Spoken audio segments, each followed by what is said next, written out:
Hola, mi nombre es Eric Pastrana y hoy les voy a explicar secciones cónicas. ¿Qué son las secciones cónicas? Bueno, las secciones cónicas son producidas al realizar el corte con un plano en una cónica de revolución como esta. La cónica de revolución se genera al nosotros identificar un vértice y al trazar una línea recta llamada generatriz con un ángulo de inclinación más o menos como de este tipo de ángulo. Y al darle vueltas, vamos a producir este tipo de cono. Esto se le llama una cónica de revolución. Bueno, pues al nosotros hacer cortes en esta cónica de revolución, vamos a producir cuatro tipos de secciones cónicas. La primera es la circunferencia, que es al hacer el corte en un ángulo llano. La segunda es el elipse al tener un poquito más de ángulo de inclinación. La tercera es la parábola, que es al hacer el corte va a tocar la parte plana del cono. Y la hipérbola a su vez, pues también va a tener cierta similitud con la parábola, pero es a un grado de inclinación diferente. Bueno, pues la elipse es el lugar geométrico de todos los puntos de un plano tales que la suma de las distancias a otros dos puntos fijos, llamados focos, es constante. Esta es la definición de la elipse y en un momento les voy a explicar cómo se construye la elipse a partir de esta definición.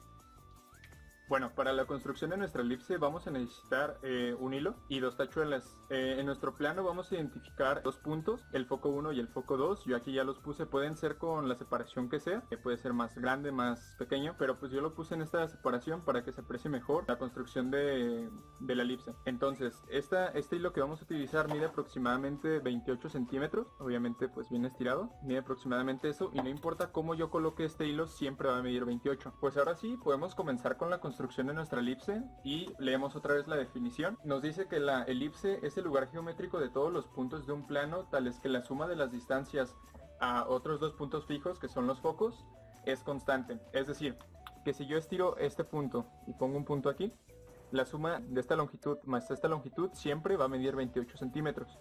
Entonces, sabiendo esto, nosotros podemos trazar ya la mitad de una elipse de esta forma. Entonces comenzamos haciendo esto y nos quedamos a la mitad.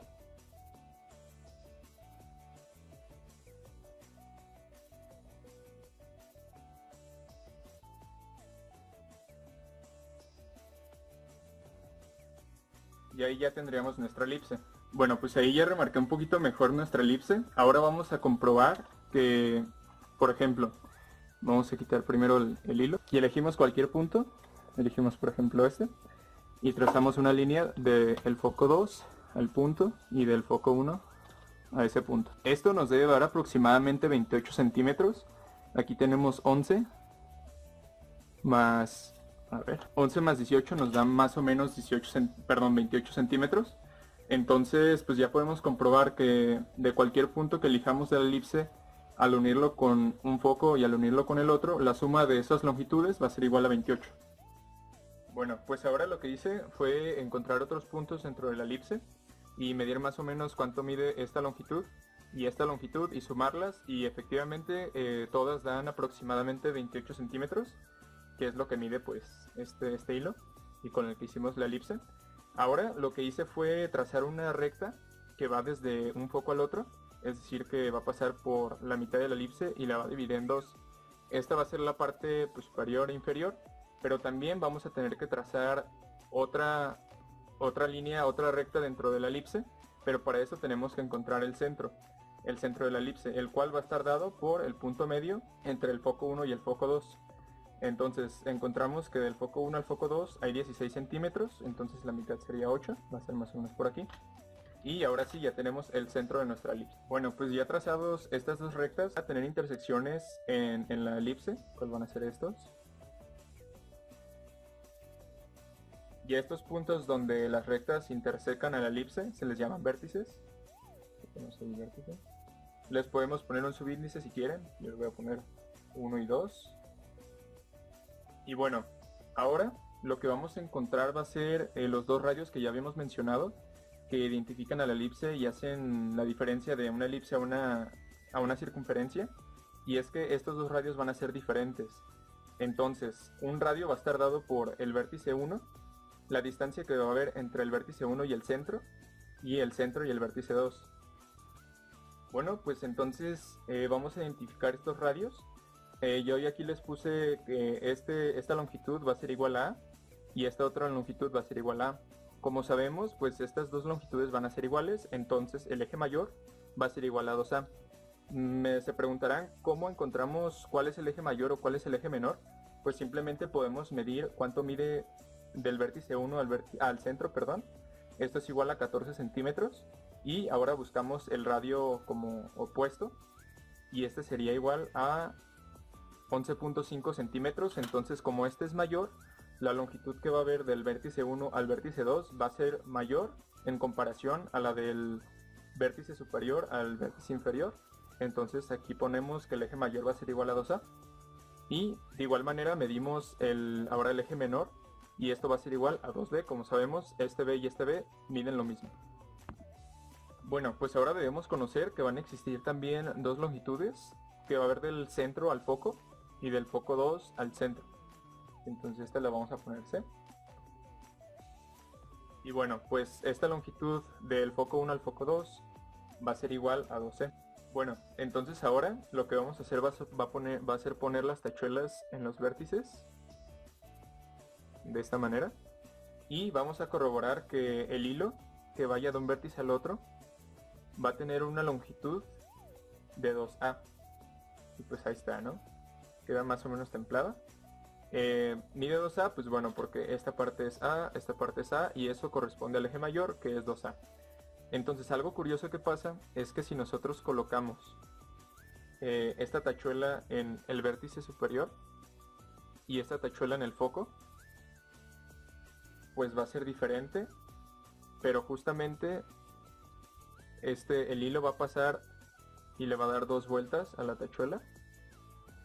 Entonces podríamos decir que esta longitud o que esta distancia del foco 1 al vértice superior va a ser de A. Bueno, entonces yo ya tracé la distancia que hubo del foco 2 al vértice superior. En este caso lo hice en inferior porque aquí ya pues se va a retacar ahí todo de cosas. Pero como vemos, lo que se forma es un triángulo rectángulo con un ángulo de 90 grados. Y bueno, pues aquí si conocemos al menos los dos valores, ya sea de C o de B o de B o de A, podemos conocer el tercer valor o la tercera longitud del triángulo utilizando el teorema de Pitágoras. Ahora, habiendo visto eso de cómo armar la elipse gráficamente, vamos a ver ahora la ecuación canónica de la elipse. El centro, bueno, dentro de la ecuación vamos a obtener varios datos acerca de la elipse. El centro va a estar dado por el valor de h y el valor de k. El radio horizontal va a corresponder a, es decir, al denominador de la primera fracción, y el radio vertical va a corresponder a b. Las condiciones para que la función sea una elipse, o sea, que si nosotros encontramos una función, podamos decir que se puede graficar una elipse, es que dentro de la función encontremos a x y a y que x y y deben ser positivas, y al igual que x y y deben estar elevadas al cuadrado. Esto es uno de los casos de ecuaciones canónicas o de las ecuaciones de la elipse. Siempre las vamos a encontrar de la primera forma, es decir, de esta forma.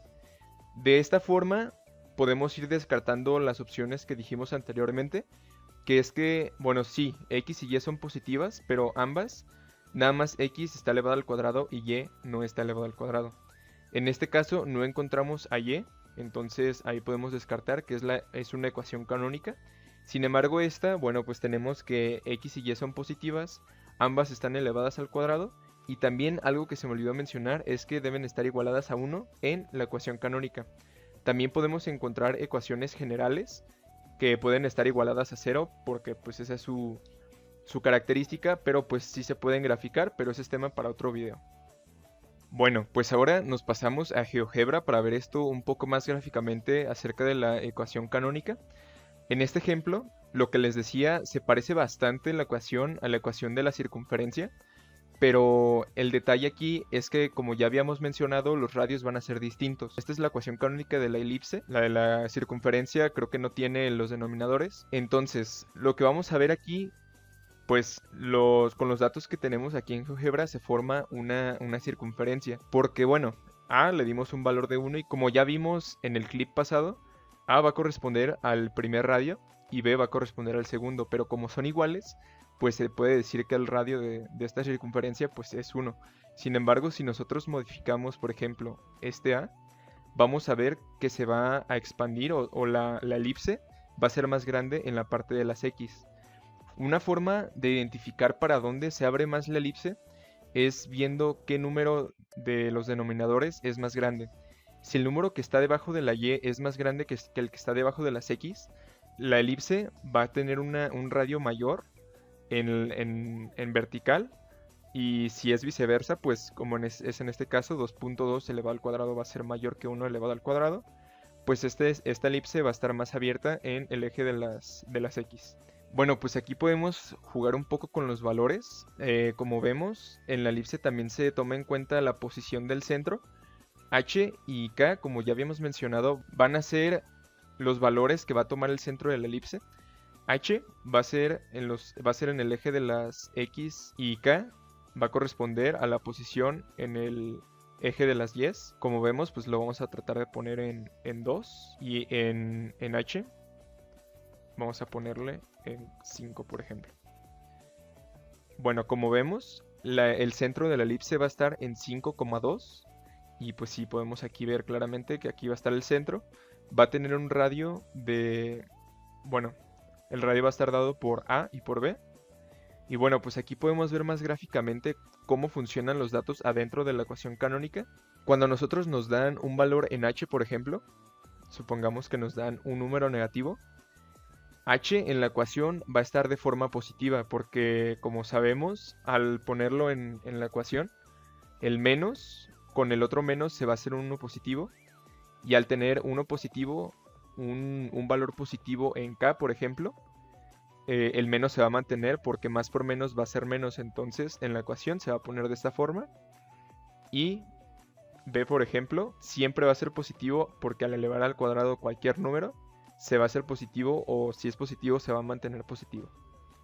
Bueno, pues ya vimos más o menos los datos que podemos encontrar en la ecuación canónica de la elipse.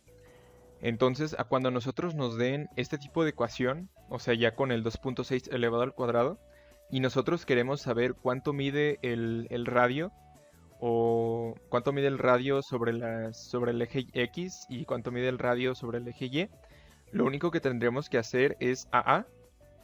Por ejemplo, si aquí tenemos un 4, hacemos lo mismo, raíz cuadrada de 4, y lo que nos dé va a ser igual a el radio que corresponde a B, o viceversa.